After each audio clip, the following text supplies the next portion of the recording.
Sobat Geografi, selamat datang di video pembelajaran kami. Hari ini kita akan menjelajahi salah satu bentang alam yang paling dinamis di bumi, yaitu bentuk lahan fluvial. Apa itu fluvial?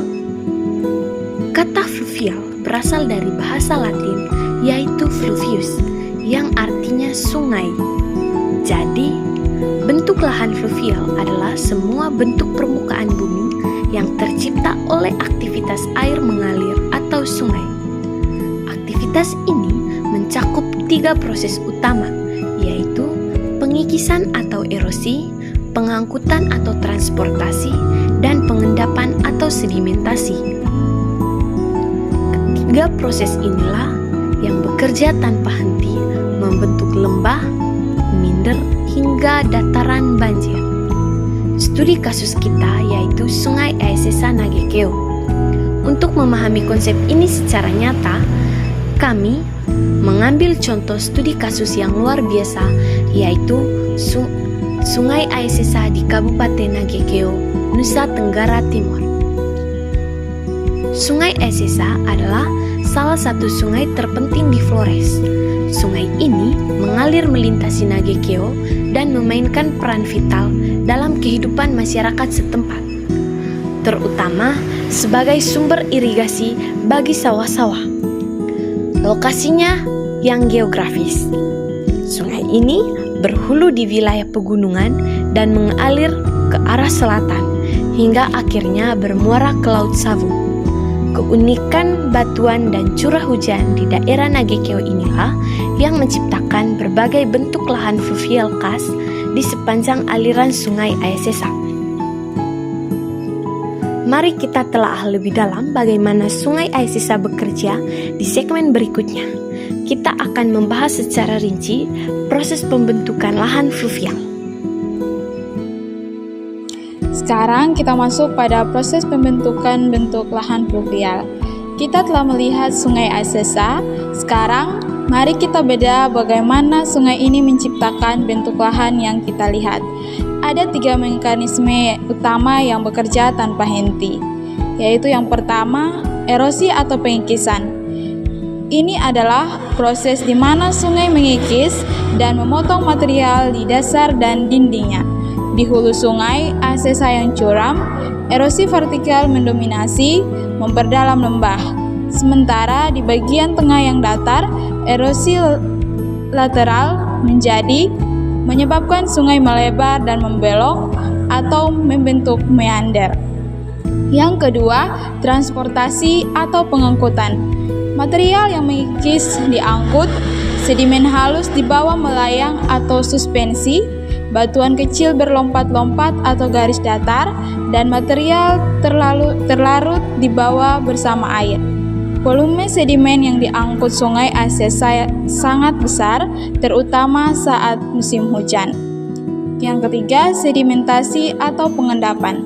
Ketika kecepatan arus sungai melambat, energi untuk mengangkut material hilang, dan material tersebut mengendap. Ini paling sering terjadi di bagian sungai yang datar, di tikungan bagian dalam, atau saat air meluap ke dataran banjir. Proses ini yang membentuk daratan subur di Nagekeo. Jenis-jenis bentuk lahan fluvial. Sekitar Sungai Aesesa terdapat berbagai bentuk lahan fluvial atau bentang alam hasil kerja air sungai yang terbentuk melalui proses erosi, transportasi, dan sedimentasi.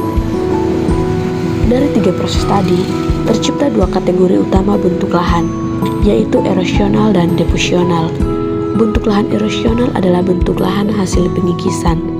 Paling khas adalah meander, yaitu lekukan sungai yang seperti tapal kuda yang banyak terlihat di Sungai Aesesa bagian tengah. Jika meander ini terpotong, ia bisa meninggalkan oksbolek atau danau tapal kuda. Di bagian hulu, dekat Gunung Inielika Ngada, bentuk lahan fluvialnya berupa lembah-lembah sungai yang lebih curam dan sempit akibat proses erosi vertikal yang kuat, seringkali membentuk profil lembah berbentuk V. Secara geologi, Wilayah di sekitar sungai ini juga dipengaruhi oleh batuan vulkanik tua dan endapan aluvium yang kaya akan mineral, menjadikannya daerah yang sangat potensial untuk pengembangan lahan kering maupun basah. Yang berikut adalah bentuk lahan deposional atau bentuk lahan hasil pengendapan. Yang paling penting adalah dataran banjir atau floodplain. Sepanjang aliran sungai Esesa terdapat dataran banjir, yaitu area rendah di sisi kiri dan kanan sungai yang sering tergenang saat debit air meningkat pada musim hujan. Karakteristik sungai yang ephemeral bergantung pada musim membuat area ini memiliki sedimentasi yang dinamis. Yang berikut adalah dataran aluvial atau alluvial plain. Bentuk lahan ini paling dominan di bagian hilir sungai, khususnya di wilayah Mbai, Kabupaten Nagakeo. Dataran ini terbentuk dari endapan material sedimen seperti lumpur, pasir, dan kerikil yang dibawa oleh aliran sungai selama ribuan tahun. Wilayah ini sangat subur dan menjadi pusat persawahan irigasi terbesar di Pulau Flores. Yang berikut ada gosong sungai atau point bar, river bar. Di bagian dalam kelokan atau di tengah aliran sering terbentuk gosong sungai. Ini adalah akumulasi sedimen kasar seperti pasir dan kerikil yang muncul saat debit air menurun, terutama pada musim kemarau. Yang berikut adalah delta atau bentuk lahan muara. Di muara sungai dekat pesisir utara Nagakeo, terdapat bentuk lahan delta atau endapan sedimen yang meluas ke arah laut. Wilayah pesisir di Kecamatan Esesa ini juga dicirikan oleh adanya vegetasi mangrove dan endapan pantai yang bercampur dengan material fluvial.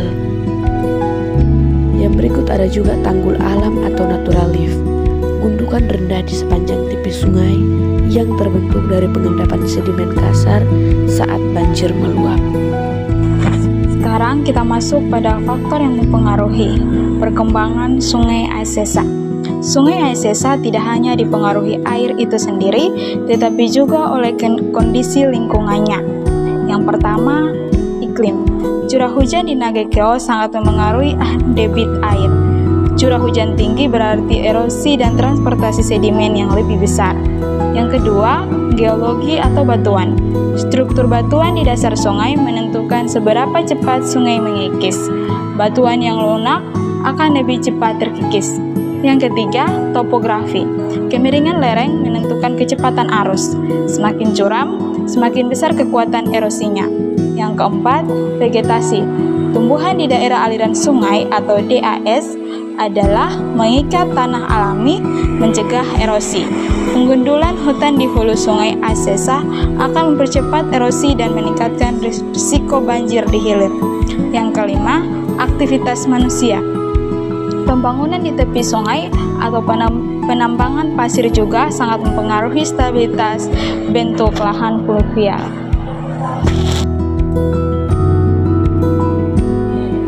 Dampak positif dan negatif keberadaan Sungai Esesa membawa dua sisi mata uang, manfaat besar dan potensi bencana. Dampak positif yang paling utama adalah sebagai sumber air dan irigasi yang vital. Tanpa Sungai Esesa, pertanian di Nagakeo akan sangat kesulitan. Dataran banjir yang subur juga menjadi lumbung pangan. Dampak negatif, potensi bencana utama adalah banjir yang sering melanda dataran banjir, merusak hasil panen.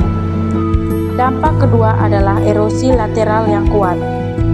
Di tikungan Esesa, tebing-tebing terus terkikis, mengancam lahan dan infrastruktur di tepi sungai.